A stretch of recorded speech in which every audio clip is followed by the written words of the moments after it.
Assistir a Odisseia foi uma experiência bem peculiar pra mim. Faziam mais de 6 meses que eu não ia a uma sala de cinema e, como uma pessoa que profundamente ama isso, foi como ir pela primeira vez. Eu não tive muito acesso aí ao cinema quando eu era criança, eu morava no interior e desde que eu comecei a trabalhar e que eu me mudei pra capital, eu tento me dar esse privilégio. E me deixa muito triste que cada vez mais tá mais elitizado, mais excludente, mais caro visitar um cinema. E mais do que qualquer outro filme que você possa ir assistir em um cinema, a Odisseia é o pico da elitização. A concepção, o jeito que ele foi filmado é reservado, né?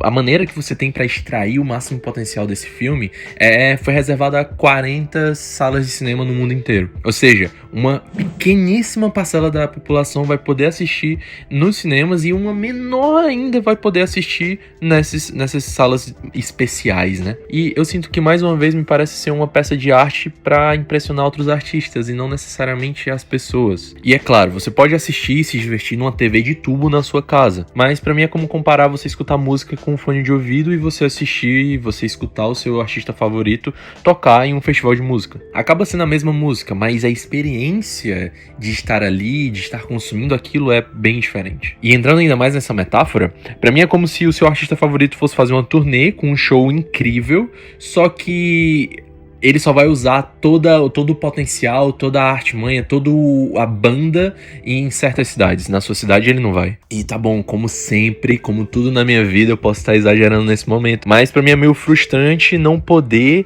acessar a totalidade que essa obra foi concebida. E eu vou repetir o que eu sempre falo em todos os vídeos aqui. A minha intenção aqui não é julgar o trabalho dos outros. Eu não tenho a menor capacidade para fazer isso, nem tenho material para comparação. O que eu quero de verdade é externalizar a minha experiência e meio que refletir sobre um ponto específico daquela obra. Então, sem mais enrolação, parte 1, a Odisseia.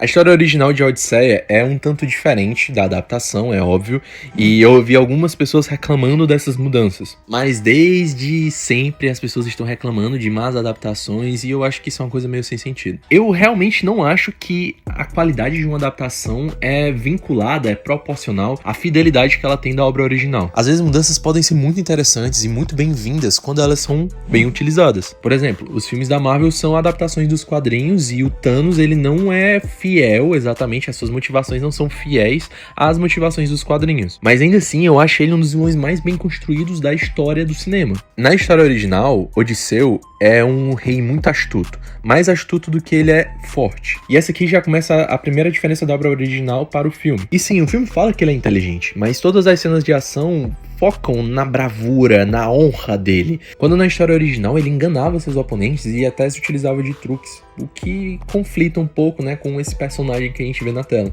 E é justamente por essa inteligência que ele é confiado com o plano do cavalo de Troia, que você com certeza já viu na escola, na mitologia e também, né, nos vírus de computadores. Isso pra você ver quanto essa história de tantos milênios atrás ainda é relevante hoje. Mas enfim, essa invasão furtiva, isso que eles fizeram quebra uma das leis principais não só de convivência, não só de civilização, mas também divina. Eles consideram um valor básico e quebrar isso tem consequências gigantescas. A lei de Zeus, ou também conhecido como Zênia, obriga que os anfitriões recebam e alimentem e, né, deem as boas-vindas a estrangeiros e viajantes. Mas também que os hóspedes não abusem dessa hospitalidade, que eles sejam educados e que principalmente não tragam armas e destruição para dentro da casa do anfitrião. E essa lei era tão séria que eles acreditavam que Zeus, o próprio Zeus e outros deuses se disfarçavam de mendigos para testar a hospitalidade desses anfitriões. E daí, Troia recebeu esse presente de boa fé. Eles não acreditavam que essas pessoas poderiam ir contra o que eles mesmos acreditavam e eles mesmos pregavam. Mas foi recebida com traição, com morte e com destruição.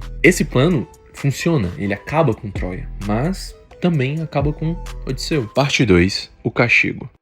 Essa não é uma história linear, a gente vai colhendo o que aconteceu e o que tá acontecendo por meio de flashbacks e a gente vai acompanhando o Odisseu que perdeu a memória, recuperando ela. É a trajetória de Odisseu e seus homens saindo de Troia, do que restou de Troia, e retornando a casa. Só que nisso eles encontram com diversas figuras mitológicas, mágicas, como Ciclope, bruxas e gigantes. E essas pessoas que sobreviveram da Guerra de 10 anos vão morrendo aos poucos. E mesmo calado, sem admitir, Odisseu sabia que aquela era a punição deles. E pra adicionar ainda mais, Atena, que é esse fantasma que acompanha ele, que aconselha ele, principalmente pelo broche, ela no final assume a forma da mulher que ele viu sendo morta indiretamente por responsabilidade dele. E pra mim isso confirma mais uma vez que isso não é uma história épica sobre um herói retornando à casa, mas sim um homem quebrado retornando a si mesmo. Ao longo do caminho, desesperados para voltar para casa,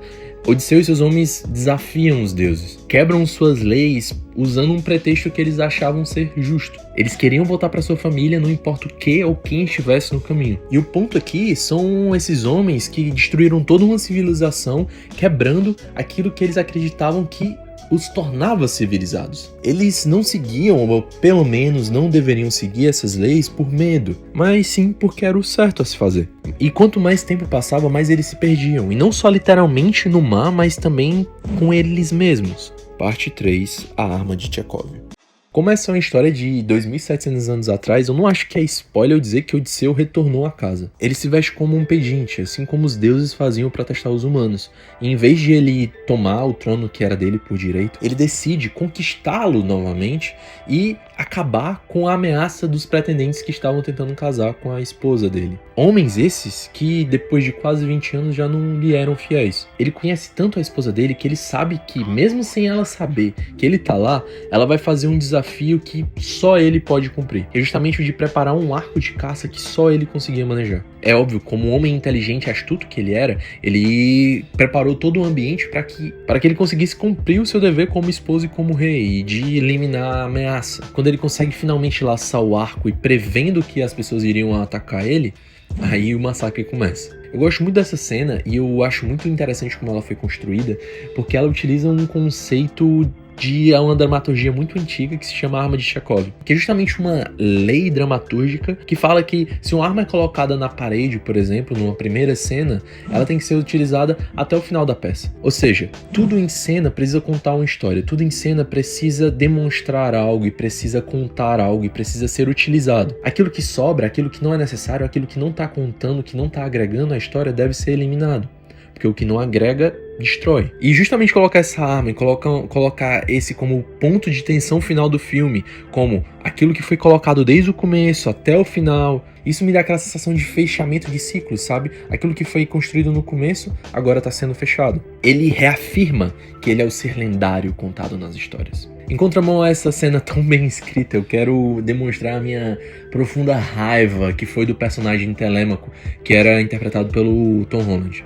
Enquanto o arco de caça foi um ciclo se fechando, eu acho que o Telêmaco ele era justamente essa sobra, o que não fez diferença nenhuma no filme. Vamos começar que o personagem já não é forte como o pai, ele já não é inteligente como o pai, ele já não tem a bravura do pai. Ele vive na sombra do pai e não consegue se impor de forma alguma, ninguém respeita ele durante esse filme. E mesmo quando ele tenta fazer alguma coisa pra ajudar o pai, pra ir atrás dele, isso não muda nada na história, porque Odisseu já estava chegando na ilha quando ele estava saindo. E naquele momento que a gente pensa que o personagem vai ser construído, vai crescer e tudo mais, e você imagina que ele vai conquistar alguma coisa por si só, ele tem que ser resgatado pelo pai novamente. O mesmo pai que ele foi atrás de resgatar. O que eu quero dizer é que se Telêmaco não tivesse saído da ilha, Odisseu ainda teria chegado, ainda teria bolado um plano, ainda teria conquistado os corações das pessoas e ele ainda teria conseguido retornar ao trono dele. Então, se você vai adaptar os personagens e algumas características, por que você também não dá um pouco de protagonismo, né,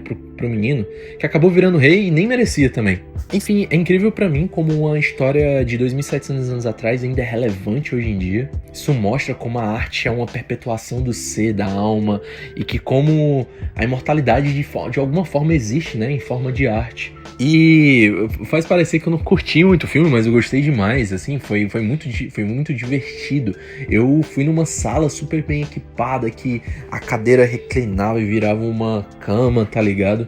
E, de novo, já faziam meses que eu não ia ao cinema, então assistir um filme com essa magnitude, com essa expectativa de que você já vai com uma certa expectativa pra assistir um filme do Christopher Nolan, foi muito bom, foi muito gratificante. Mas enfim, eu também quero saber o que você achou desse filme. Se você assistiu, se você não assistiu, o que você também achou desse vídeo. Você pode deixar aqui nos comentários, você pode curtir. Se você curtiu, você pode não curtir, né? Dar um dislike se você não curtiu. E também, é claro, se inscrever no canal, porque isso me dá mais ânimo pra fazer vídeos como esse.